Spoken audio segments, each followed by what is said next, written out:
নাম রুনা, 2 নং বুনবি ইউনিয়নের। আমার গ্রামের নাম হইল পশ্চিম লয়ারপুর।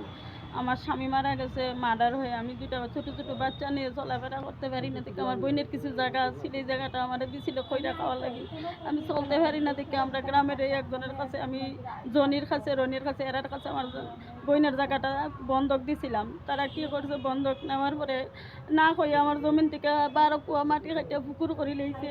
এই পুকুর আমি মুরব্বী জানাইছি, জানানোর পরেও এরা যখন আমার কোনো দিছে না, তখন আমি কালকে রাত্রে গেছিলাম যে এরা জিজ্ঞানোর লেগে দোকানে যাওয়াতে জিজ্ঞাসা করাতে হে আমার আরো উল্টা হুমকি তুমকি দিতেছে, মাটি কাটে নিছি তে কিতা করবে, তোর মাটি কাটে নিছি, তোর কোন বাপ ভাই আছে, তুই আমার আইনে ভালো কিছু কর। আমি প্রতিবাদ করে না, মাতামাতি করে না, আমার দোকানে পালাইয়া মারধর করছে এর বাপ এর বড় ভাই।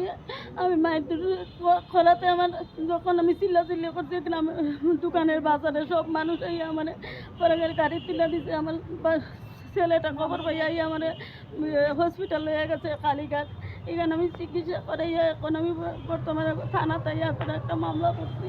এখন আমার সুস্থ বিচার চাইতাম। আমার যে ক্ষেত থেকে যে মাটিটা নিছে, এই মাটিটা যেন আমার ফেরত দেওয়া হয়।